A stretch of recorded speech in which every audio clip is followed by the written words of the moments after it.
it's Shara from Woodshop Diaries, and today I'm going to show you how I built this 6-drawer dresser, which is actually just a very small part of this much bigger piece. This large entertainment center, I guess you would call it, is actually built for our local library. I made it in 4 separate pieces, and it's going in their children's reading area. So they wanted something that would open up for the center for displays for the reading time, and then that would close up to look like a nice stylish piece of furniture when it's not in use. I've built this piece in 4 separate sections, and I'll be covering each piece in 3 videos that'll be back to back in the upcoming weeks. So be sure to subscribe so you don't miss out on all of those. But today's video features my favorite piece, this dresser. I love a good dresser build. So if you guys are ready to get building, let's go. I built this dresser to be the center of the bottom portion of the larger project, and I really wanted to keep it simple but also not super boring. So to add a little something to the design, I framed out the drawers inside the main dresser and inset them about 3/4 of an inch. It's subtle, but I felt like it added something to the design. Anyway, if you're ready to get building, let's go. I've got the plans, dimensions, and all the details linked below in the description. Like most of my dressers, I started off by building the 2 side panels. I built this dresser frame from 2x2s and used plywood for the side panels.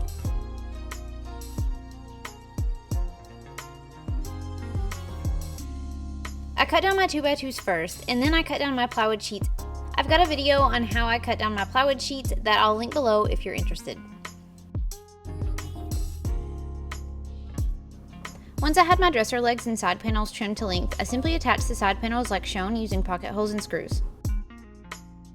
Since these will be covered by the drawers later, I made this quick by using pocket holes, but in my next piece of this series I used dowels.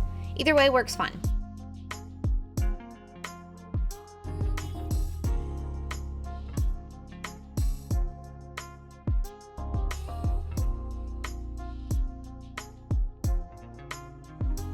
Once the side panels were together, I assembled the rest of the dresser frame using 2x2s at the front and the back.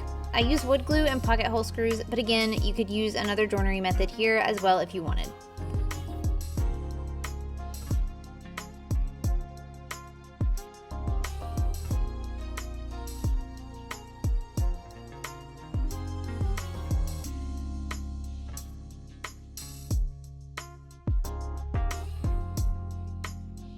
After the frame was assembled, I added a little decorative detail to the sides. I simply nailed 1x2s at the top and bottom, and then I used some cold molding to cut to fit to line the inside of these frames.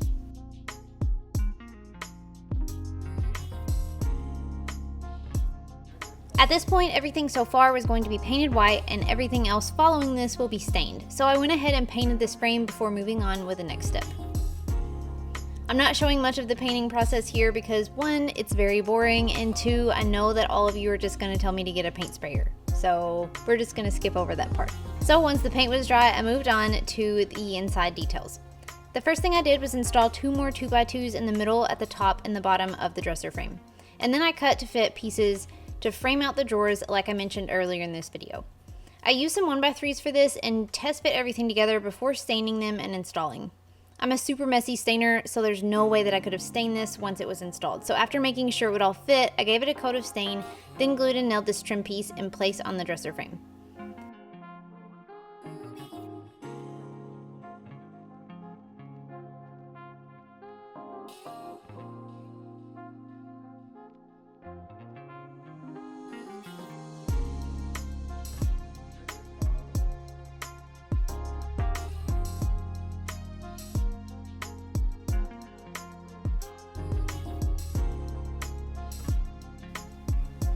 Because of the spacing, I needed to add some scrap 1x material to the 2x2s in the middle before I could install the center divider panel. So I screwed some scrap plywood in place here.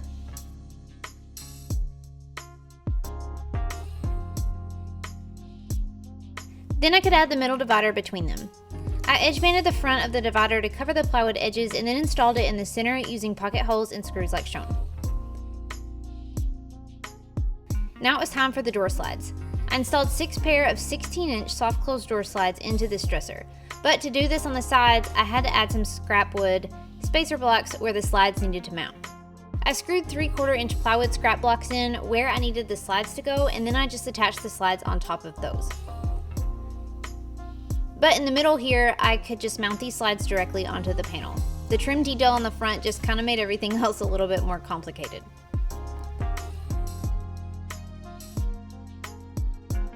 At this point, I had forgotten that the library had requested that all of the drawers and doors on this piece I was making be able to lock. So in order to do that, I needed to install some more 1x3s between each drawer. You'll see later that the locks will lock into the slots cut into these pieces. So I installed frame pieces here to separate each individual drawer box. That way I could make everything lock.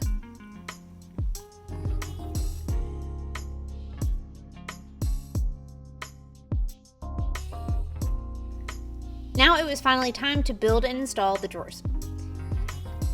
If you've seen many of my other videos, you may notice that I really like to build my drawers from plywood. So I cut down my plywood pieces, then cut a dado in them for the bottom 1/4 inch plywood panel. I used pocket holes and screws to assemble just like shown. I built 6 identical drawers. The 4 bottom ones were about 7 inches tall and the 2 top ones were about 4 inches tall. All the other measurements were the same. I also edge banded the plywood for a cleaner look, but that's a totally optional step. Once all the drawer boxes were assembled, I installed them into the dresser.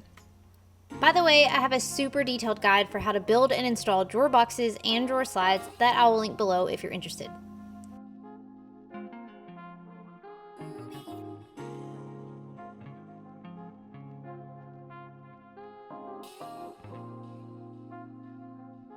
Once the drawers were in place, it was time to add the drawer fronts. I cut these from plywood as well and covered all of the edges with edge banding. Again, an optional step, but I think it just looks a little bit nicer. Once I made sure that they all fit, I stained them, then installed them using 1 1/4 inch wood screws from the inside of the drawer box.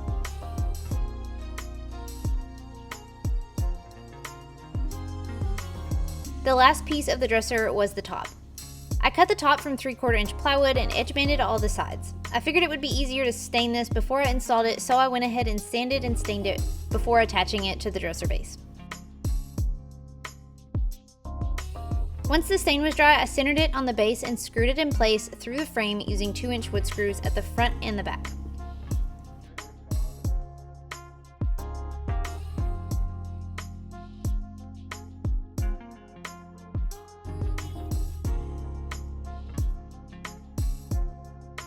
And finally, it was time to add the locks. I've never installed locks into my furniture before, so it was a little bit trial and error. And I wish that I had thought to cut the slots before installing these pieces, but I guess now I know for next time. First, I used a spade bit to drill a hole in the drawer front to insert the lock. These locks have a tab on the back that rotates 90 degrees, so once the lock was on the drawer, I placed it in the dresser and used a pencil to mark where the tab hit the 1x3 above it. Then I could remove the drawer, and I used an oscillating saw and a flush cut blade to cut a slot. I kept putting the drawer back in and testing to see if or where I needed to take out any more material. After about 2 of them, I kind of got the hang of it and figured out how big and how long my slot needed to be, but it would have been so much easier and cleaner if I had just thought ahead and did this prior to installing these frame pieces above each drawer. So live and learn. At least I learned something from this project that I can take with me for the next one. Once all the locks were installed and it got a few coats of poly, it was finished and ready to use. It's definitely not a fancy, elaborate dresser by any means, but it's a simple, clean look, and I think it's going to be a great base for the rest of this entertainment center to be built around. And if you want to follow along on the rest of the series to see the entire entertainment center build for the library, be sure to subscribe to my channel so you don't miss all of my upcoming videos on it. Thanks so much for watching, and until next time, happy building!